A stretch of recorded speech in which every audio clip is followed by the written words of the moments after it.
जब भी हम जगत को बांटेंगे तो वासना का जन्म होगा। सिर्फ अन्न बटे जगत में वासना का जन्म नहीं होगा।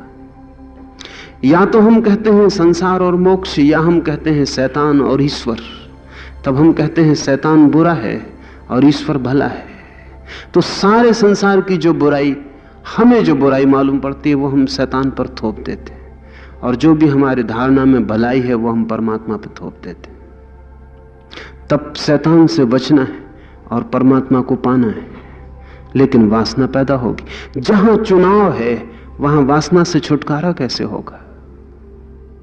सिर्फ अचुनाव में, चॉइसलेसनेस में वासना गिर सकती है, उसके पहले वासना नहीं गिर सकती। लाओ से की बात ठीक से समझ में आ जाए तो वासना छोड़नी नहीं पड़ती, वासना का उठना ही असंभव हो जाता है। और जिस वासना को छोड़ना पड़े वो छूटेगी नहीं, क्योंकि वासना को छोड़ने की कोशिश में भी आप और किसी वासना का सहारा लेंगे। जब भी आप एक वासना को छोड़ेंगे तो दूसरी वासना के सहारे छोड़ेंगे, तो एक छूट जाएगी और दूसरी पकड़ जाएगी, और तब इलाज बीमारियों से भी ज्यादा बदतर सिद्ध होते, क्योंकि एक बीमारी हटती नहीं कि जिसे हमने औषधि समझी थी वो बीमारी हो जाती और वो हमें पकड़ लेती। इसलिए संसार को छोड़कर भागने वाला जो सन्यासी है, उसका सन्यास भी एक रोग है, होगा ही, क्योंकि उसके सन्यास में समग्रता नहीं है, वो भी एक खंड है। तोड़ के, बचा के, जबरदस्ती आसपास दीवारें खड़ी करके वो सन्यास को बचा रहा है, और जिस सन्यास को बचाना पड़ता हो वो मुक्ति नहीं ला सकता। और जिस सन्यास को किसी चीज के विपरीत खड़ा हो वो अपने विपरीत से जुड़ा रहता है, वो विपरीत का ही हिस्सा होता है, उसका प्राण अपने विपरीत में ही होता है। संसार के विपरीत जो सन्यास होगा वो सन्यास नाम मात्र को होगा, वो एक नए ढंग का संसार होगा। शक्ल बदल जाएगी, व्यवस्था बदल जाएगी, लेकिन मूल रोग अपनी जगह होगा। मैंने सुना है कि मुल्ला नसरुद्दीन अपना चिकित्सा, अपनी मानसिक चिकित्सा करवा रहा था।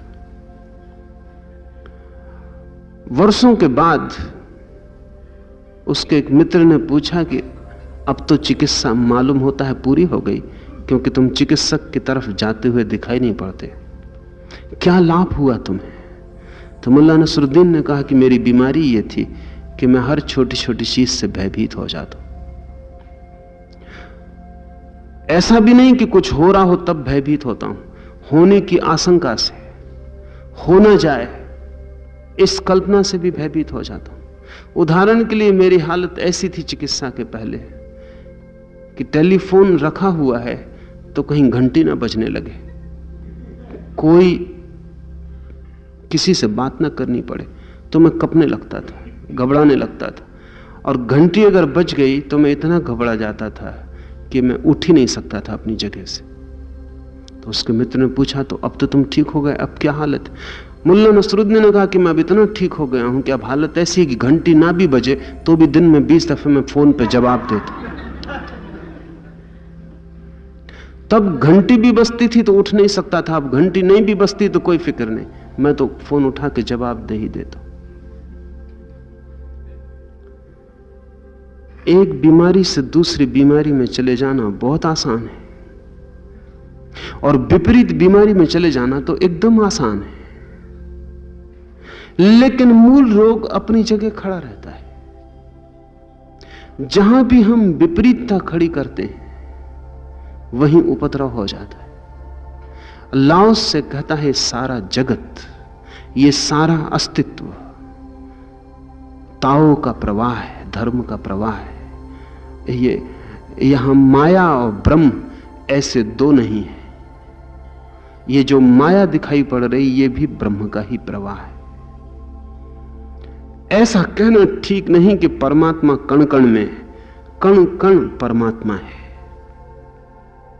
यह कहना भी भ्रांत है कि कण कण में परमात्मा है, क्योंकि तब हमने कण को अलग कर लिया और परमात्मा को ऐसे डाल दिया जैसे डब्बे के भीतर कोई किसी चीज को रख देता। लाओसे की दृष्टि में कण कण में परमात्मा है ऐसा कहना ठीक नहीं। कण कण ही परमात्मा है। यहां परमात्मा के अतिरिक्त कुछ है ही नहीं। मगर तब हमें कठिनाई होगी, क्योंकि तब हम किससे लड़ेंगे? और बिना लड़े अहंकार खड़ा नहीं होता। तब हम किसको जीतेंगे, किसको दबाएंगे, किसको नष्ट करेंगे? क्योंकि बिना लड़े अहंकार को कोई मजा नहीं होता। अगर सभी कुछ परमात्मा है तो हम एकदम खाली हो जाएंगे, हमारी सारी लड़ाई खो गई, लड़ने को कुछ भी ना बचा। और हम चाहते हैं कि लड़ने को कुछ बचे, क्योंकि लड़ने में ही हमें पता चलता है कि हम हैं। जितना हम लड़ते हैं उतना हमें पता चलता है कि हम हैं। जब आपको कुछ करने को नहीं होता तब आपको ऐसा लगता है आप मिट गए। मनस्विद कहते हैं कि लोग जैसे ही अपने काम से रिटायर होते हैं उनकी 10 वर्ष उम्र कम हो जाती, क्योंकि लड़ने को कुछ नहीं बचता। ये जान के आप हैरान होंगे कि कुंवारे लोग कम जीते हैं बजाय पतियों के, क्योंकि उनको लड़ने को कुछ नहीं होता। ये पश्चिम में जब अभी इस सब की गणना चलती थी तो वो बहुत चकित हुए। वो सोचते थे कि कुंवारा आदमी ज्यादा जीना चाहिए, क्योंकि कोई झगड़ा नहीं, कोई झंझट नहीं, पत्नी बच्चे का उपद्रव नहीं। लेकिन वो जल्दी मर जाते, क्योंकि वो झगड़ा झंझट जो है वो जिलाए रखता है। उससे लगता है मैं भी हूं। कभी जीतते हैं कभी हारते हैं, लेकिन दांव चलते रहते हैं और आदमी टिका रहता है। अगर आपको लड़ने को कुछ भी नहीं है तो आपको लगेगा आप खो गए। लड़ाई से जैसे ईंधन मिलता था। गैर विवाहित लोग ज्यादा विक्षिप्त होते हैं बजाय विवाहित लोगों के। नहीं होना चाहिए ऐसा, क्योंकि विवाहित आदमी कैसे विक्षिप्त होने से बचता है यही चमत्कार है। लेकिन गैर विवाहित लोग ज्यादा मानसिक बीमार होते हैं बजाय विवाहित लोगों के। क्या होगा कारण? मनस्विद कहते हैं वो जो संघर्ष है उससे उनके अहंकार को शक्ति बनी रहती। रोज रोज लड़के वो अपने को निखारते रहते, ताजे बने रहते। लड़ने को कुछ नहीं होता, आदमी ढीला पड़ जाता, सुस्त हो जाता। आप देखते हैं जब कभी युद्ध होता है तो मुल्क में कैसी जान आ जाती, कैसा हर आदमी तेजी से चलने लगता है और हर आंख में चमक मालूम होती। लोग मर रहे हैं और मुल्क में तेजी की लहर दौड़ जाती। क्या कारण होगा? वो जो संघर्ष है वो आपको खबर देता है कि आप भी जिंदा हैं, आप भी कुछ कर सकते हैं। जब कुछ संघर्ष नहीं तो आदमी खाली हो जाए, फिर उसे लगता है कि मैं हूं या नहीं इसका भी पता नहीं चलता। अपनी आइडेंटिटी, अपना तादात्म्य खोजना मुश्किल हो जाता है। इसलिए सारा जगत प्रतियोगिता में लगा रहता है। सच्ची प्रतियोगिता नहीं तो हम झूठी प्रतियोगिता भी खड़ी कर लेते हैं। अडोल्फ हिटलर ने अपनी आत्मकथा मेन कैंप में लिखा है कि अगर युद्ध ना भी हो रहा हो तो भी किसी मुल्क को अगर जवान रहना हो तो युद्ध की आशंका को बनाए रखना चाहिए कि युद्ध होने वाला है, कि युद्ध होने वाला है। इस आशंका को तो बनाए ही रखना चाहिए अगर मुल्क को जवान रहना हो। असली युद्ध ना हो तो नकली युद्ध की हवा। ये जो कोल्ड वार चलती है दुनिया में वो उसी लिए चलती है, क्योंकि युद्ध हमेशा चलाए रखना आसान नहीं है, लेकिन ठंडा युद्ध हमेशा चलाया जा सकता है। उससे लोग जिंदा मालूम पड़ते हैं। आप भी अपनी जिंदगी में प्रतियोगिता खोजते रहते हैं। अगर बाजार से मन नहीं भरता तो ताश फैला के टेबल पे बैठ जाते, लड़ाई शुरू। ताश के ऊपर लड़ाई शुरू। शतरंज रख लेते हैं। अब घोड़े और हाथी असली लेके लड़ाई पे जाना जरा मुश्किल, तो लकड़ी के घोड़े हाथी चलाने लगते और युद्ध का पूरा मजा। आप दिन भर के थके थे, वो थकान एकदम खो जाती। जैसी शतरंज बिछाई गई वो थकान खो गई। अब आप पूरी रात टिके रह सकते हैं। कौन ये शक्ति देता है आपको? ये शक्ति कहां से आती है? ये शक्ति आती है अहंकार के संघर्ष से।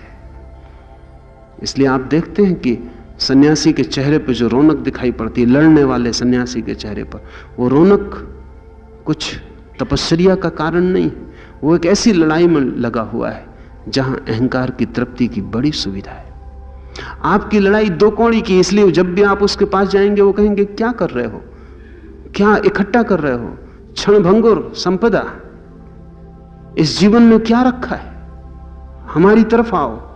हम उस जीवन को खोज रहे हैं जो शाश्वत है। हम उस संपदा की तलाश में हैं जो कभी नष्ट नहीं होती। वो एक बड़ी लड़ाई लड़ रहा है। उस बड़ी लड़ाई में उसमें रौनक है, ताजगी है, वो टिका हुआ है, लेकिन वो लड़ाई अहंकार को निर्मित कर रही है। और ध्यान रहे, अहंकार की रौनक रुग्ण है और अहंकार की रौनक विषाक्त है। लाओस से कहता है कि ताओ का प्रवाह है सब कुछ, बाढ़ की भांति ताओ ही सब तरफ बह रहा है। सभी कुछ स्वीकार करने जैसा है, यहां अस्वीकार करने जैसा कोई कुछ भी नहीं है, क्योंकि जो भी अस्वीकृत हो रहा है वह भी परमात्मा है। मगर इतना बड़ा हृदय चाहिए स्वीकार करने का। फिर